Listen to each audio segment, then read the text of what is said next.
Baik, terima kasih atas pertanyaannya dan tanggapannya. Pertama, Pak Andreas, memang RUU RPJPN itu eh, semula itu dijadwalkan diselesaikan tahun depan 2024. Tapi kemudian kami dapat direktif dari Presiden untuk diselesaikan pada September 2023. Iya. Nah, karena itu memang harus ada perubahan di prioritas dan sudah dibahas, sudah disampaikan oleh Kementerian Kumham ke Balik. Di jangka menengahnya sudah masuk Bapak, tapi itunya ya. Sehingga kami eh, menyiapkannya dengan cepat atas permintaan itu. Itu yang pertama, Bapak. Kemudian terkait dengan indeks yang kami pakai di sini, Bapak, ini adalah indeks yang eh, internal untuk di Bappenas. Jadi bukan untuk indeks yang punya akibat keluar, Bapak.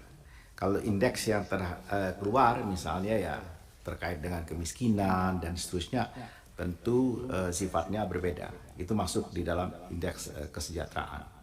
Sebagaimana kami juga mengutip apa yang kami turunkan dari Amartya Sen mengenai ini. Nanti kami jelaskan lebih detail ke Pak Andreas soal ini.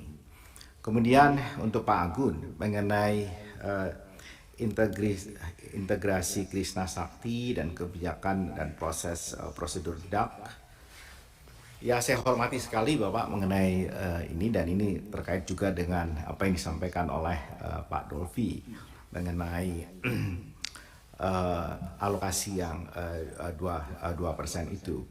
Sebenarnya di kami itu lebih banyak di kebijakannya Bapak.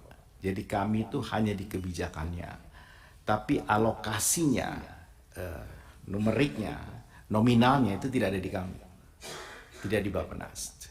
Itu masalahnya. Nah, kami tadi misalnya kami berinisiasi untuk melakukan rapat sebelum ke sini, rapat antar tingkat menteri mengenai dana desa, Bapak.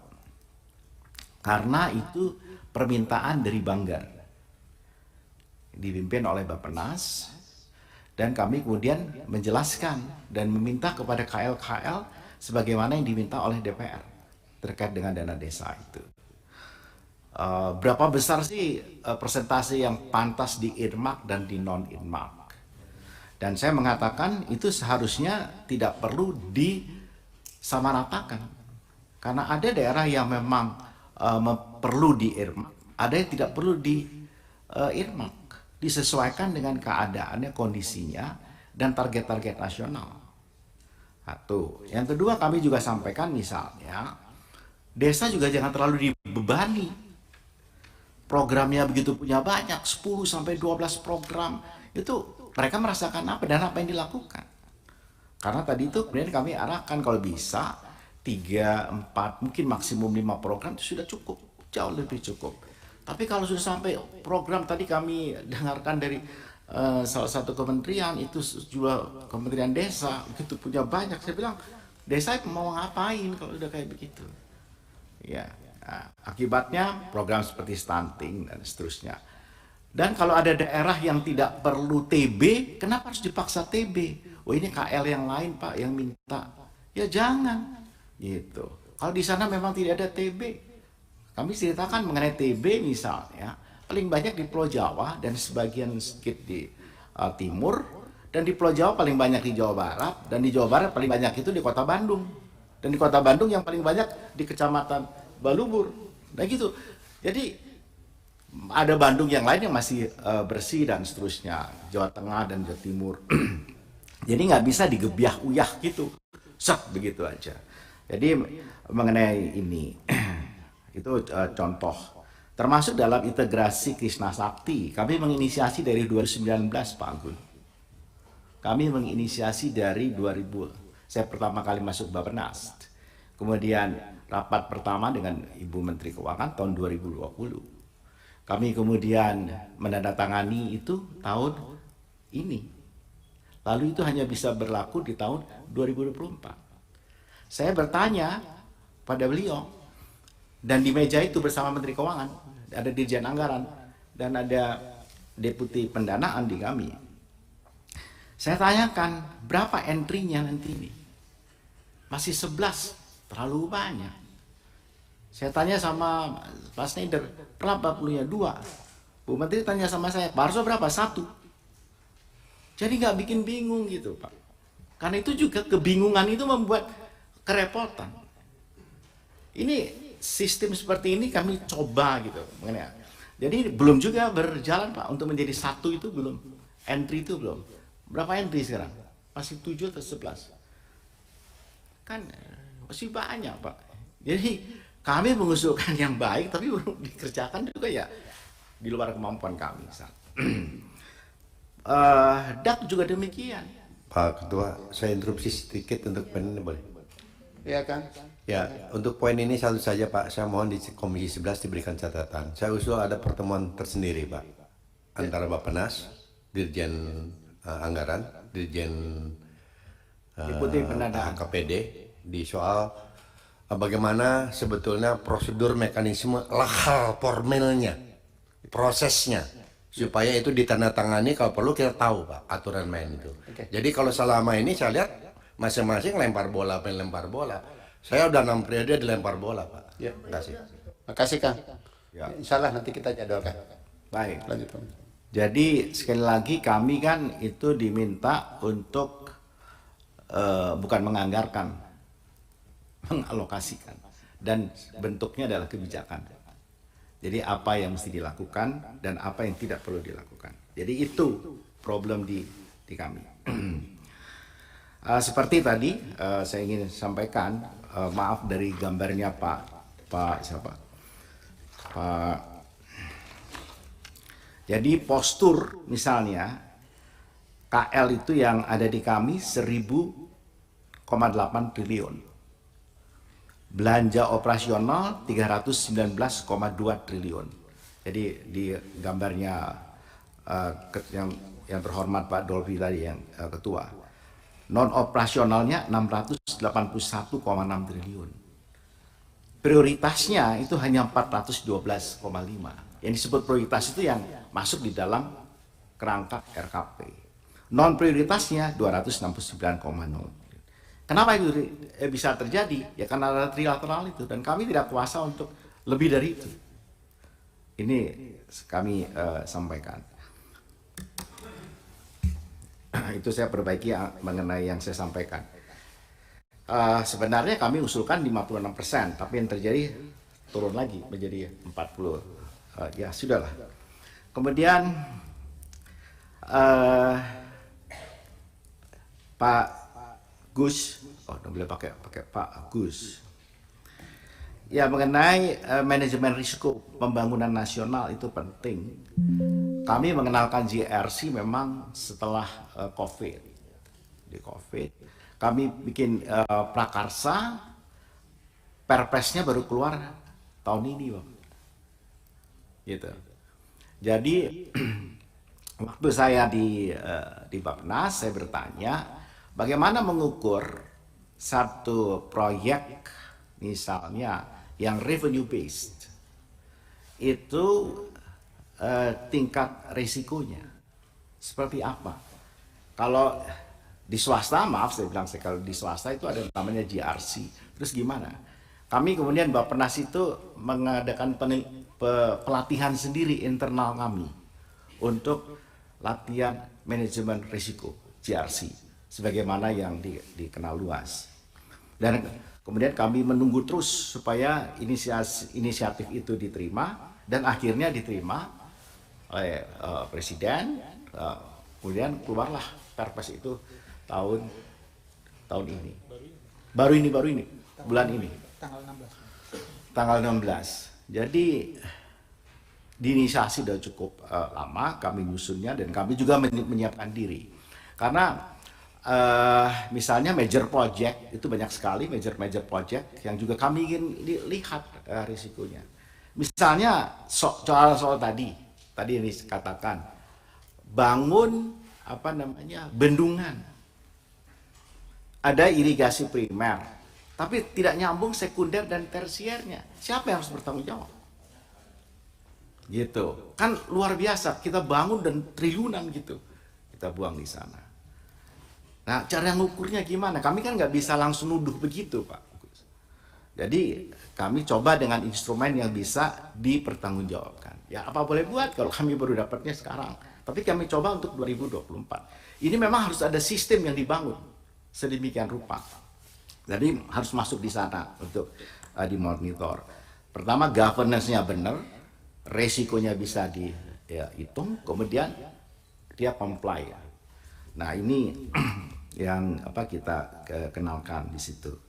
Jadi itu manajemen resiko yang saya ambil, apa yang saya sampaikan. Mengenai N219 ini adalah N219 yang tahun lalu memang sudah ada sertifikasi yang hanya berlaku di nasional. Yang kita kejar adalah N219 amphibious untuk mendapatkan sertifikasi internasional FAA. Sehingga komersialisasinya bisa dilakukan. Tapi kami juga sudah mendorong Kementerian Pertahanan untuk membeli. Kemudian ada beberapa swasta dalam negeri juga sudah mulai membeli. Beberapa provinsi, pemerintah daerah yang juga sudah menyatakan intent untuk membeli karena ini sesuai dengan kebutuhannya untuk N219. Harganya kalau amphibious itu 8 juta dolar. Kalau harga yang non amphibious kira-kira sekitar 6,8. Kami sudah mengatakan kalau bisa diturunkan jauh lebih bagus. Karena kenapa harga apa itu? Karena dia bisa mendarat di darat dan bisa mendarat di laut. Jadi kalau mau mendarat di darat itu anunya turun keluar. Tapi kalau tidak perlu dia langsung di laut. Itu mengenai. Jadi itu terkait dengan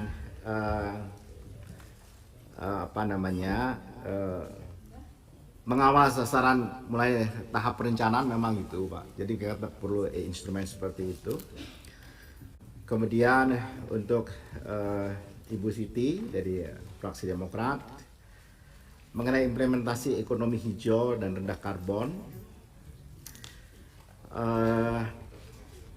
ya memang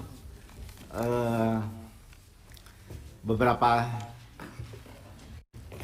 bukan hanya KL Bu yang target dari ekonomi hijau dan rendah karbon ini dalam rangka net zero emission 2060 yang juga direncanakan.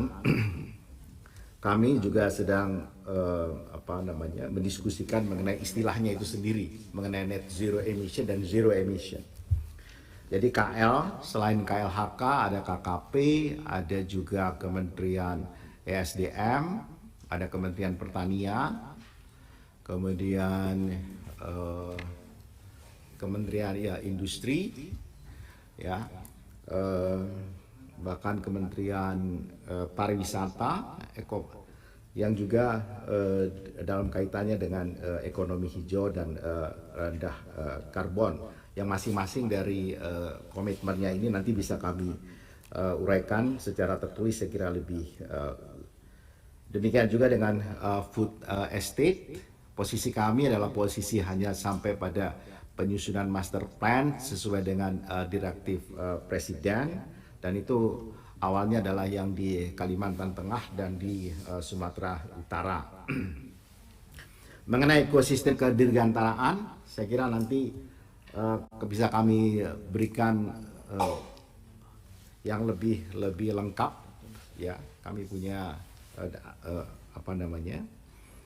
kemudian keterbukaan informasi publik, saya kira rencana keterbukaannya dan seterusnya, transformasi digital, pengadaan barang, saya kira ini sudah dari dulu di Bappenas ini menggunakan e-katalog, ya.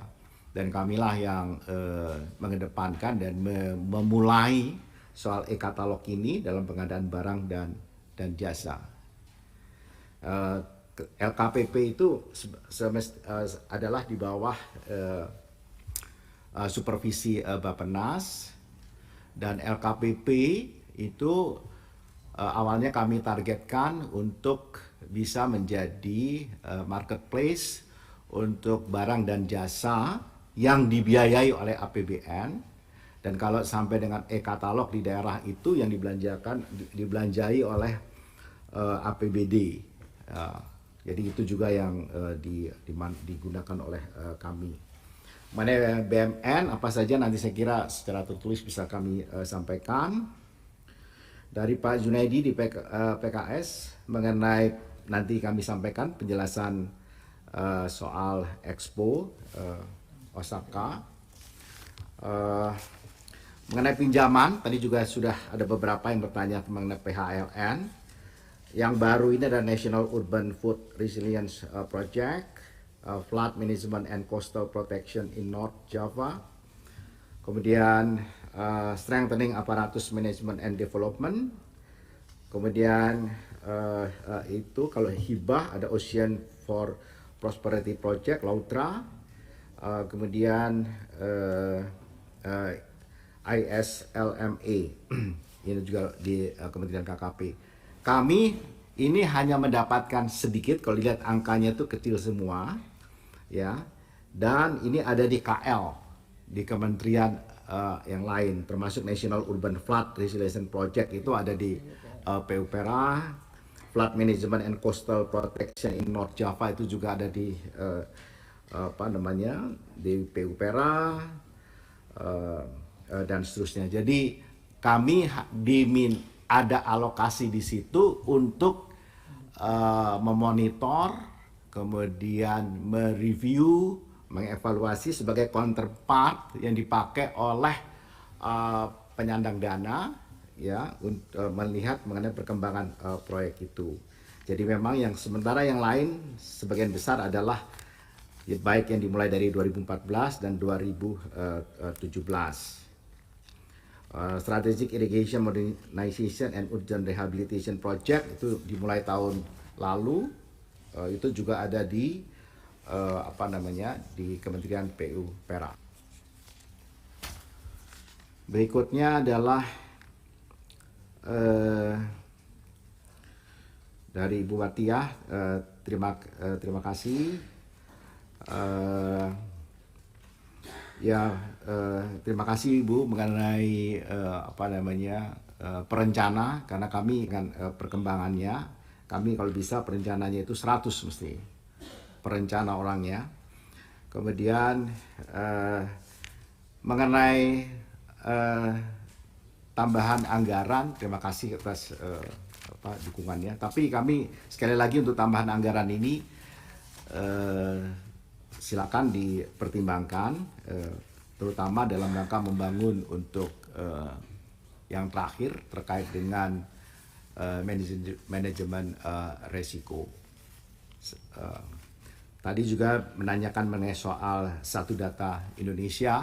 Kami laporkan di sini bahwa Satu Data Indonesia itu baru 62% dari KL yang masuk di sana, kemudian begitu juga provinsi masih di sekitar itu, kabupaten kota, dan masih banyak dari kementerian, lembaga, dan daerah yang tidak memahami benar mengenai soal posisi dari Satu Data Indonesia dalam rangka untuk terbentuknya satu portal data Indonesia ke depan. Sebagaimana saya sampaikan tadi, di satu portal itu mestinya nanti akan ada windows. Pertama, window untuk pelayanan government to citizen, yang kedua government to business dalam rangka perizinan, government to government untuk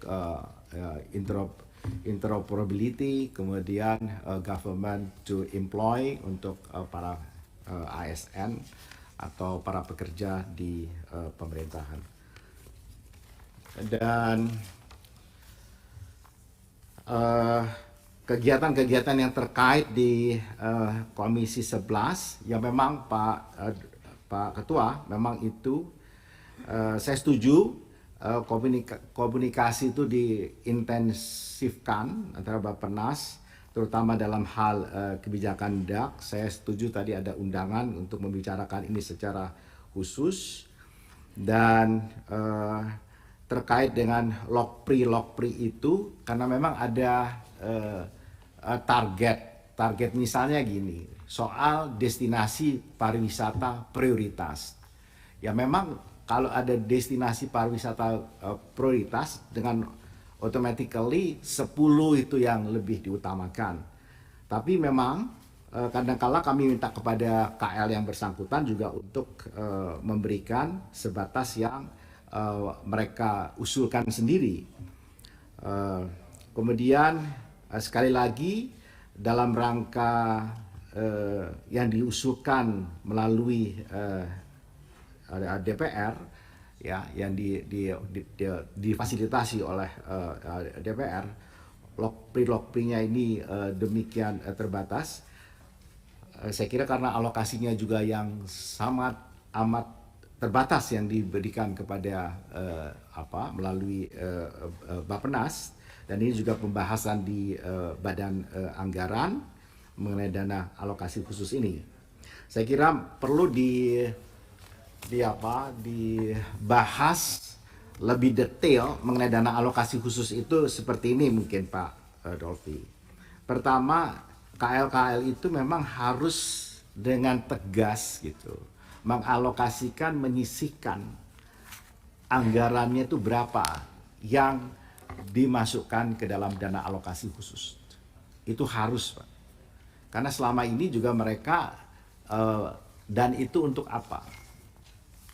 Dan terutama dalam rangka keterkaitan dan dengan prioritas-prioritas nasional yang dilakukan oleh belanja KL itu sendiri dan memerlukan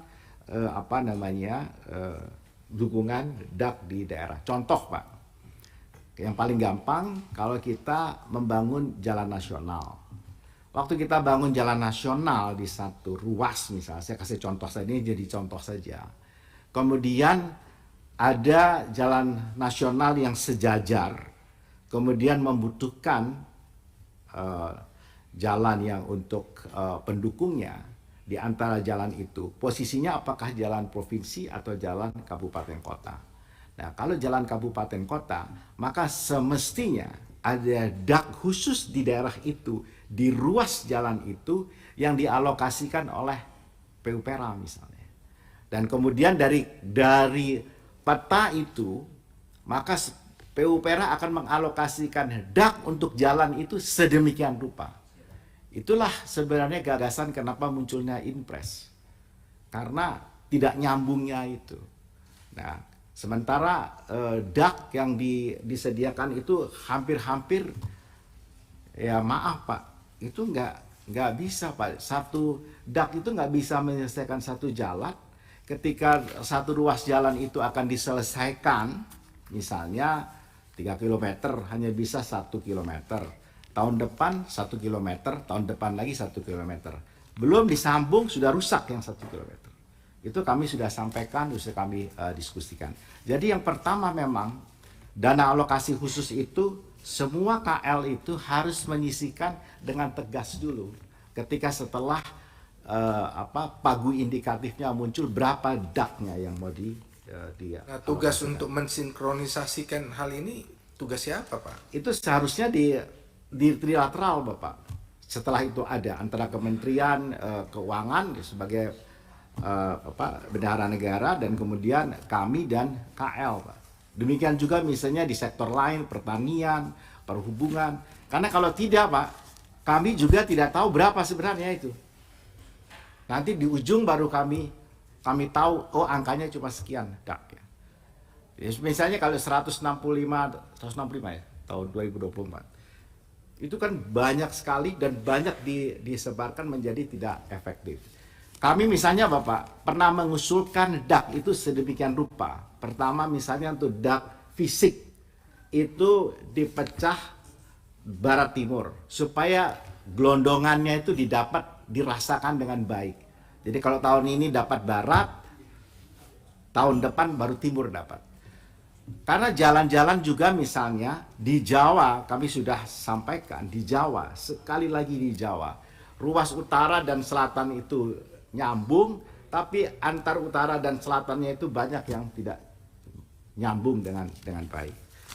Saya kira itu yang saya bisa sampaikan. Selebihnya mungkin kalau memang diizinkan kami akan jawab secara tertulis. Demikian, terima kasih pimpinan dan para anggota Komisi 11. Assalamualaikum Ya, Pak Ketua. warahmatullahi wabarakatuh.